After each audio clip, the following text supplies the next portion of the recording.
So, What a place to talk about crisis theory. The last time I was at the Lulu Lounge, when it wasn't the Socialist Register, there was a magician on stage. And he called me up, dragged me up, and he made me dress up like a rabbit, and made an absolute fool of me, so I'm kind of intimidated about being up there.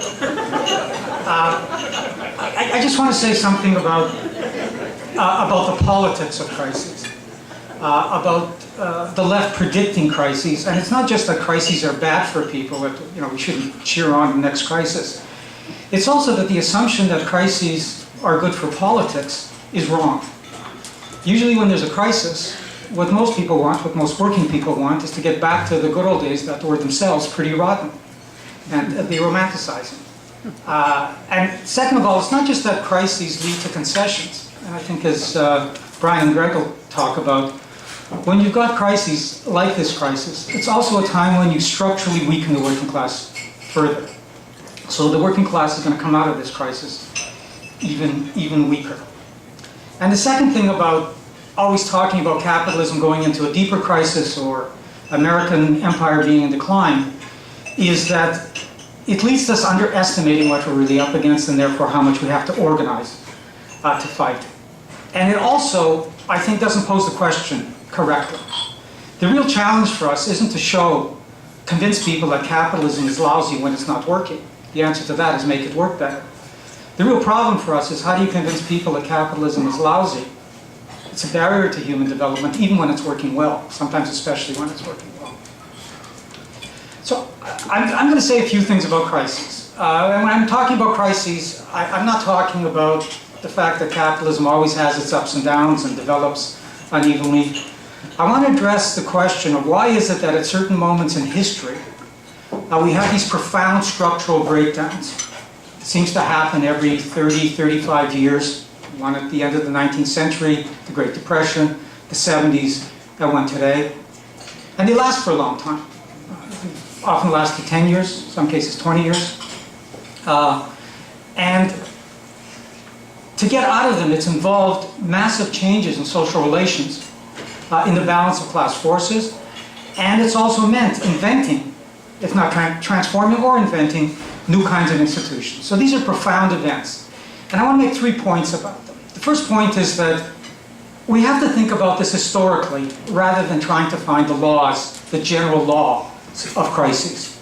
We're talking about the making of capitalism. And capitalism is made historically, and at any moment in time, it's at a particular stage in the development of the working class and the development of corporate forms in terms of what globalization means in that period, what financialization means, what capacities the state has.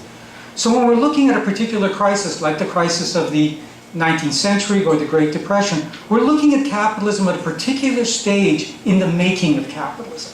And we have to really be sensitive to the historical nature of that issue.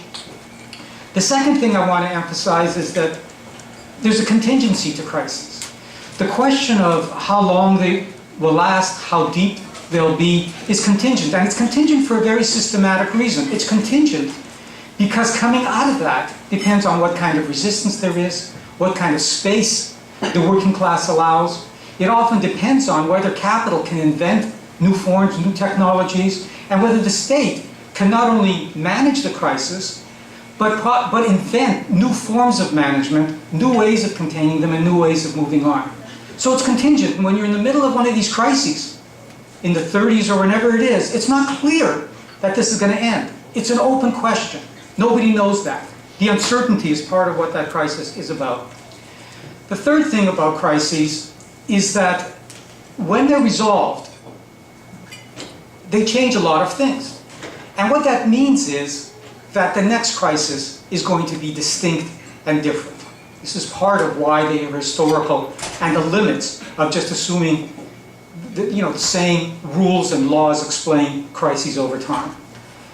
So if you're looking at the crisis of the 70s, for example, it's not helpful in terms of saying, this is how that crisis happened, and now we're just going to apply that to this crisis.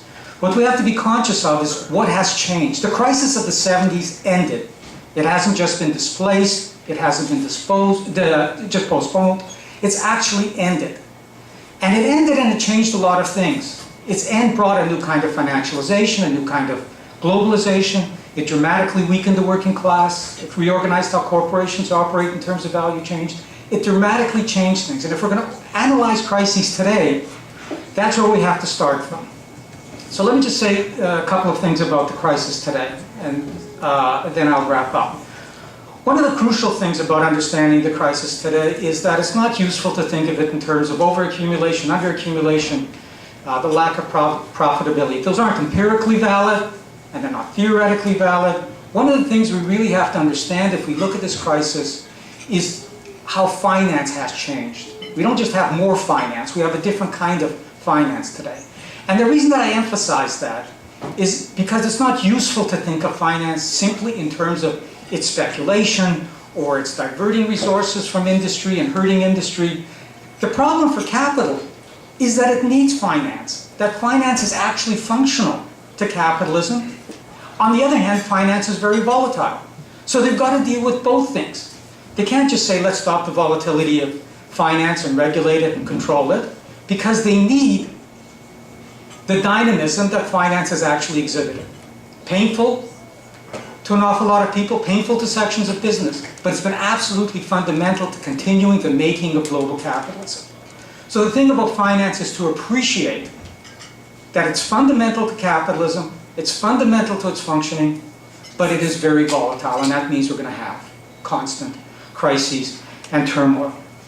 The second thing I want to emphasize about the present crisis is that if you look at past crises, these four major crises that we've had, in all of them, the working class, in one way or another, its strength was very relevant. So in the crisis of the 1870s, the working class wasn't organized, but it had market strength. Skilled workers were very mobile, a lot of ways more mobile than a lot of businesses.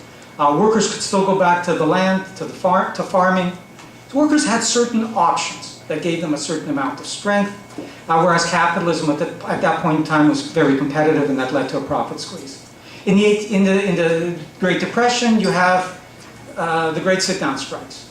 That becomes an important element in terms of the question of how this is going to be resolved. In the 70s, of course, you had a lot of militancy and people refusing to lower their expectations, and this again, it led to pressures on capital.